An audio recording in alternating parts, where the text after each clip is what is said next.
Valentin Renner, bonsoir.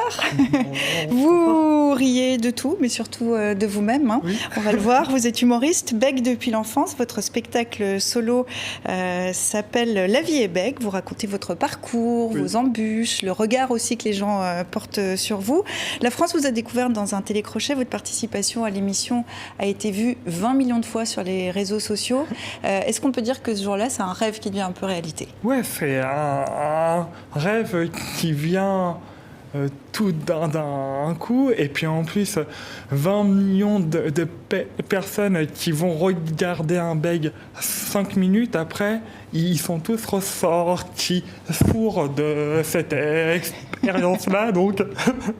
En tout cas, ça a été un bon tremplin pour commencer à travailler sur un premier spectacle. C'était une ébauche. Maintenant, il commence vraiment à se préparer. Vous êtes en train de le préparer maintenant. On va regarder tout de suite un extrait de La vie est bègue. Par contre, moi, je suis pas né bègue. Hein. Ah non, c'est pas inné, quoi. C'est comme con ou raciste. Tu le deviens, hein. C'est pas non plus une constipation verbale soudaine. Hein. Non. C'est plus compliqué. À l'origine, il y a souvent un traumatisme. Et moi, j'ai assisté à la noyade de mon amoureuse de maternelle. Et depuis, je suis bègue. Bon, j'avais le choix entre bègue et maître nageur et j'ai choisi bègue. Bon, donc je le disais, vous riez de vous, hein, mais vous avez un parcours un petit peu compliqué, un petit peu difficile. Donc là, on l'entend, ce traumatisme. Oui. Quand vous êtes enfant, votre mère ensuite décède quand vous avez 16 ans. Votre mère qui, vous le dites dans le spectacle, qui avait peur du regard que les autres porteraient sur vous. Elle avait raison de s'inquiéter? Alors oui, parce que oui, je pense, car c'était vraiment dans une bienveillance en fait, car bien sûr que les enfants entre eux sont parfois moqueurs. Mais moi, la chance que j'ai tout le temps eue, c'est qu'on m'a toujours bien aimé en fait. Les enfants, ils ont toujours été d'une bienveillance extrême avec moi, donc elles s'inquiétaient, mais elles l'auraient pas dû. Mais c'est un réflexe humain. Aussi. Alors, quand on bégaye, on bute sur les mots et puis parfois on essaie de s'acharner. C'est souvent en pure perte, je crois. Oui. Quand on bégaye, qu'est-ce qui se passe en fait? Quel mécanisme se met en place? Alors, quand on bégaye, en fait, le plus dur au début, c'est tout ce qui est mâchoire. Il y a vraiment une contraction des mâchoires quand la personne parle. Puis après, au fil des années, on oublie, quoi. C'est pas bien grave. Mais le bègue, en fait, il a toujours une phrase d'avance dans sa tête. Il prépare toujours ce qu'il va dire. Donc, c'est un peu...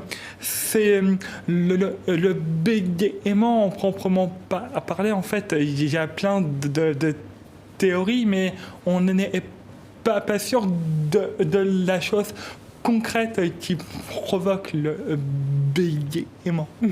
Après, comment on fait pour le contrôler? Est-ce que c'est possible?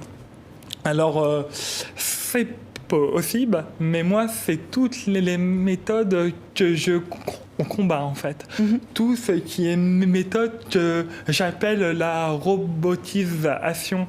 C'est-à-dire, j'en parle dans mon spectacle, tout ce qui est le coup de poing sur la cuisse, que les mecs ils parlent comme ça et par exemple, on prend l'exemple de l'homme politique François Bayrou, qui a une diction très syllabe par syllabe, qui l'articule comme ça, moi, j'en ai pas l'envie, quoi. Vous dites que le pire, c'est les gens qui finissent vos phrases à votre place.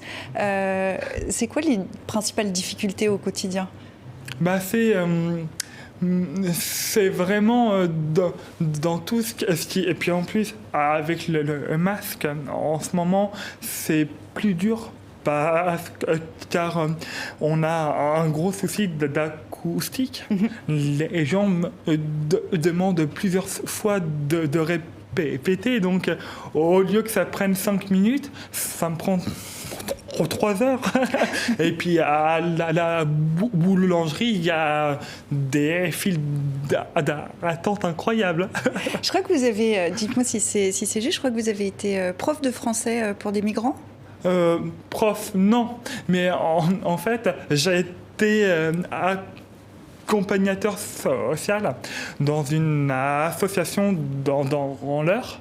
Et une des tâches, c'est qu'on accueille des migrants et des fois, on leur apprend des mots. Hein. C'est le boulot d'un accompagnateur social. Ça devait être une jolie revanche. Dans tout ce qui est bénévolat en plus, bien sûr qu'on va pour leur apprendre des mots. Et c'est vrai qu'avec moi, ils apprenaient plus vite, alors que normalement, ça devrait être le contraire. C'est donc une jolie revanche. Oui. Il y a de nombreux bègues célèbres. Hein. Vous évoquiez tout à l'heure l'homme politique François Bayrou. Oui. On peut parler de Louis Jouvet aussi, le roi d'Angleterre, George VI. Il est assez connu, hein, le père d'Elisabeth II. Biden. Absolument. Aussi. Et Joe Biden, le président américain, est bègue. D'ailleurs, il en a parlé pendant sa campagne. Est-ce que vous pourriez vous faire le porte-parole des bègues? Ça vous intéresserait? Pour terminer rapidement. Alors... Moi, ce que je souhaite, bien sûr que j'aimerais être le porte-parole d'une cause qu'on parle trop peu à la télé, et quand on en parle, c'est brièvement, et puis on parle de ces méthodes qui sont vraiment, pour moi, très longue. Et nous, on a pris le temps d'en parler. Je suis ravie de vous avoir reçu. Merci beaucoup. Merci votre spectacle que vous préparez, donc, c'est La vie est bègue. Valentin Reynard, merci beaucoup. Merci à vous encore.